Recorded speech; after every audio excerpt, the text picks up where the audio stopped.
Oke,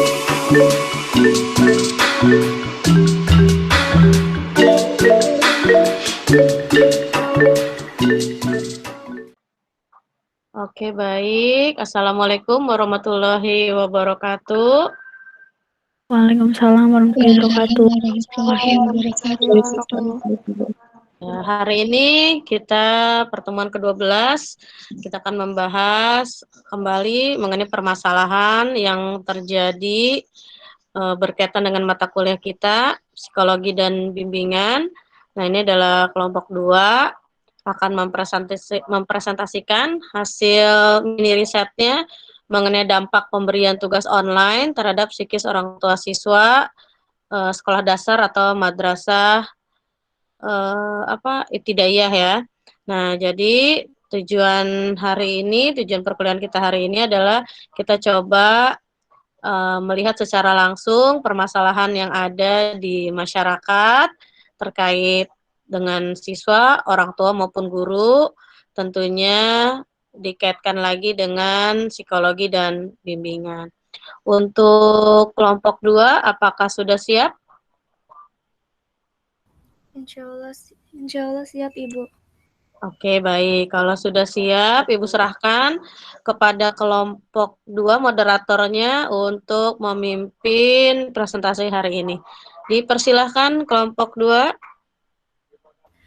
Baik, terima kasih kepada Ibu Lulu dan teman-teman yang sudah hadir. Assalamualaikum warahmatullahi wabarakatuh. Waalaikumsalam warahmatullahi wabarakatuh. Baik, kami dari kelompok 2 akan mempresentasikan tentang pengaruh pemberian tugas online terhadap psikis orang tua siswa SD atau MI. Kepada Bahra ini dipersilakan untuk share screen.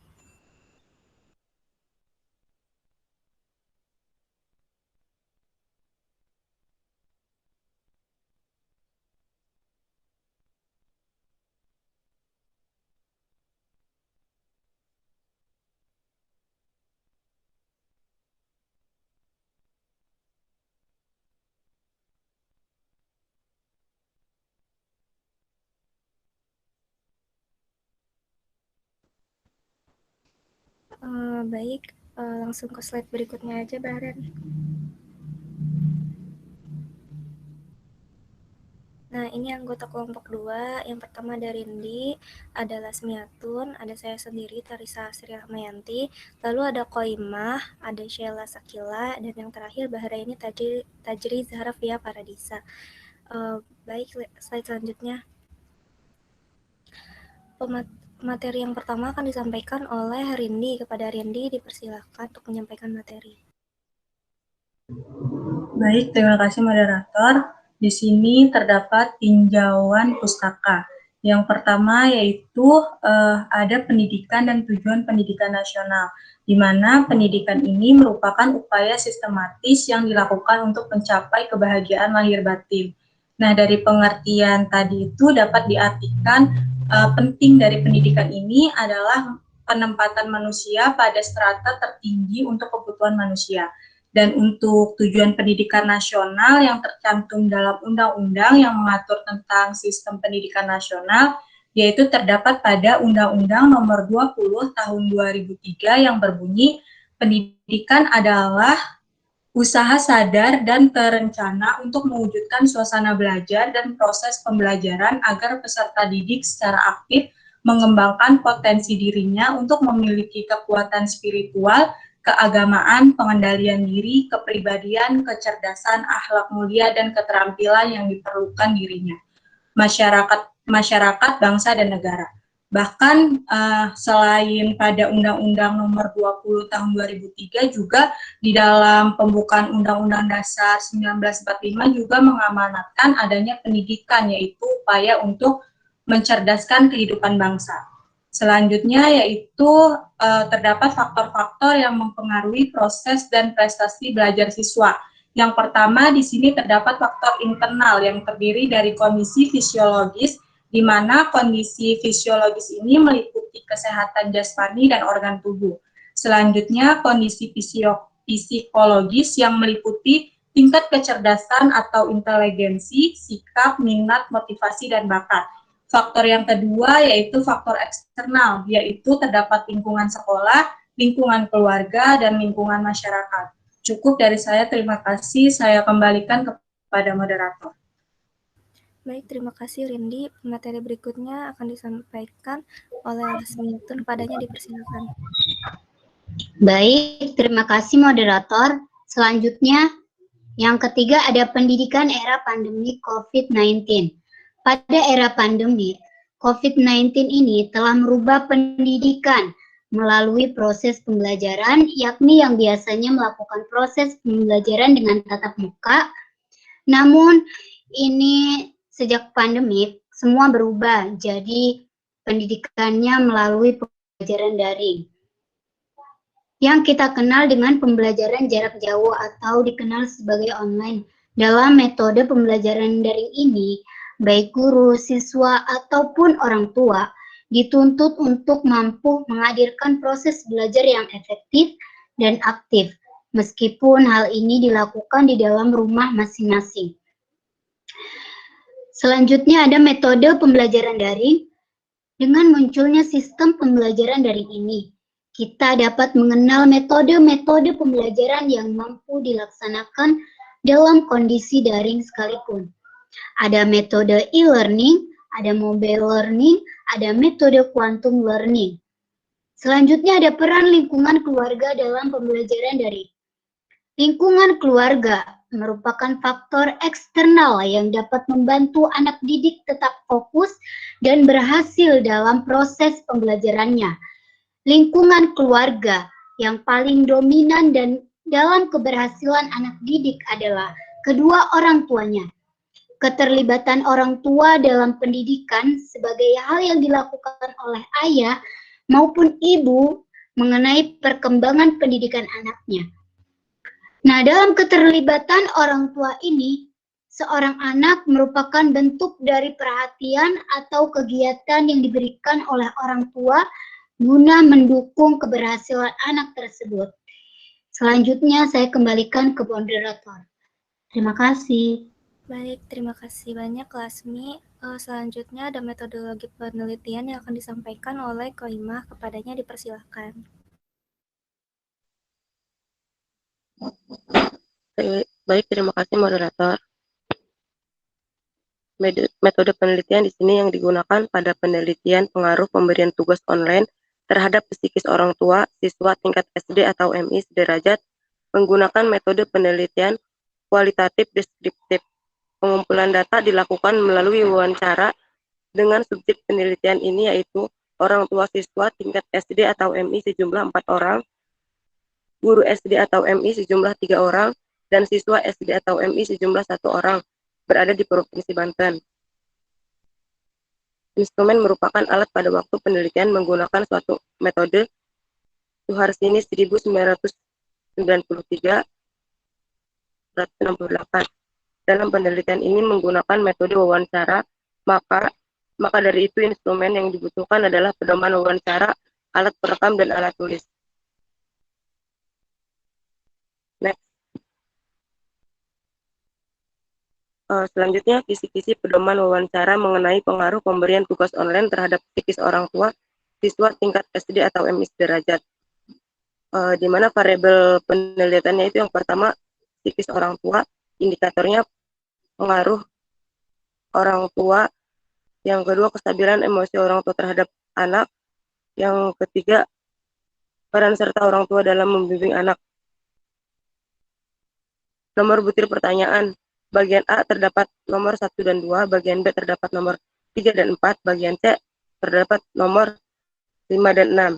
Kemudian yang kedua, pemberian tugas, di mana yang pertama indikatornya yaitu tanggung jawab anak terhadap tugas, terdapat pada nomor 7 dan 8, minat anak dalam dalam belajar, terdapat pada nomor 9 dan 10. Yang ketiga, kesesuaian tugas yang diberikan dengan materi belajar terdapat pada nomor 11 dan 12. Cukup dari saya, selanjutnya saya kembalikan ke moderator. Baik, terima kasih Kak Ima. Selanjutnya untuk pertanyaan 1 sampai dengan 4 akan disampaikan oleh Syaila Sakila. Kepadanya dipersilakan. Baik, selanjutnya untuk indikator pengetahuan orang tua, pertanyaan yang pertama, bagaimana tanggapan Bapak atau Ibu mengenai tugas online ini? Untuk kesimpulan pertanyaan yang pertama, dikatakan bahwa pemberian tugas online ini sebenarnya efektif untuk memutus penyebaran COVID-19. Namun, tugas online ini masih dirasa tidak efektif untuk proses pembelajaran yang terlaksana. Dikatakan juga bahwa tidak sepenuhnya anak dapat dengan tertib mengumpulkan tugas online tersebut dan pembelajaran online ini dirasa mudah, namun tak jarang dirasa sulit bagi para siswa dan orang tua yang mendampingi. Selanjutnya, pertanyaan yang kedua, bagaimana Bapak atau Ibu memberikan pemahaman lebih kepada tugas yang diberikan? Kesimpulannya, berdasarkan respon yang didapat dari informan 1 sampai dengan 8, bahwa mereka memberi pemahaman lebih dengan cara menjelaskan ulang kepada anak sesuai dengan materi yang ada di LKS. Memberi penjelasan melalui video yang dibuat sedemikian rupa dan mengarahkan anak agar bisa lebih banyak membaca dan belajar. Lalu ada pula yang menyarankan agar anak tidak diberikan tugas yang terlalu banyak, karena itu dirasa mengganggu minat anak dalam belajar, sehingga orang tua harus memahami atau menyentak anak terlebih dahulu untuk mau mengerjakan tugasnya. Selanjutnya, dengan indikator kestabilan emosi orang tua terhadap anak, pertanyaan yang ketiga, bagaimana perasaan Bapak atau Ibu ketika anak dapat tugas banyak? Kesimpulannya bahwa mereka tidak terlalu senang, bahkan merasa tidak tega apabila anaknya harus mendapatkan banyak tugas online dari guru. Tidak hanya itu, para informan pun mengatakan bahwa tugas online ini menambah pekerjaan dan membuat repot beberapa orang tua yang harus membimbing anaknya, terutama jika anak tersebut sulit untuk mematuhi perintah dari orang tua atau cenderung malas. Namun, ada juga bahwa tugas online ini berdampak positif, yakni anak menjadi lebih fokus dan berdiam diri di rumah untuk mengerjakan tugas daripada bermain di luar. Lalu pertanyaan yang keempat, bagaimana perasaan Bapak atau Ibu ketika anak Bapak atau Ibu sulit jika disuruh mengerjakan tugas? Kesimpulan dari pertanyaan yang keempat, bahwa mereka jengkel dan kesal, bahkan marah terhadap anak yang sulit untuk diminta mengerjakan tugasnya. Dikatakan juga bahwa para orang tua ini harus berteriak kepada anaknya terlebih dahulu agar mereka mau mengerjakan tugas. Adapun yang mengatakan bahwa mereka dilema karena memang pemberian tugas secara online ini tidak dapat dipastikan anak tersebut sudah mengerti dengan materi yang diberikan atau belum. Selanjutnya saya kembalikan kepada moderator. Baik, terima kasih banyak Sheila. Pertanyaan 5 sampai 9 akan disampaikan oleh saya sendiri. Yang selanjutnya dari indikator peran serta orang tua dalam membimbing anak. Pertanyaannya, bagaimana Bapak Ibu berperan serta dalam membimbing anak di rumah? Dari hasil wawancara yang kami dapatkan, dikatakan bahwasannya para orang tua membimbing anaknya dengan menemani anak-anak selama belajar, memberi mereka arahan, dan menjelaskan secara ulang materi pembelajaran sesuai dengan apa yang ada di LKS. Lalu memberi video materi supaya pemahaman anak ini lebih bertambah. Ada pula yang menyarankan supaya orang tua ini bisa bersabar dalam membimbing anak, karena ketidaksabaran akan berpengaruh terhadap minat anak dalam belajar. Selanjutnya. Lalu pertanyaan 6, menurut Bapak Ibu, seberapa pentingkah peran serta Bapak Ibu dalam mendampingi anak, terutama dalam mengerjakan tugas online ini?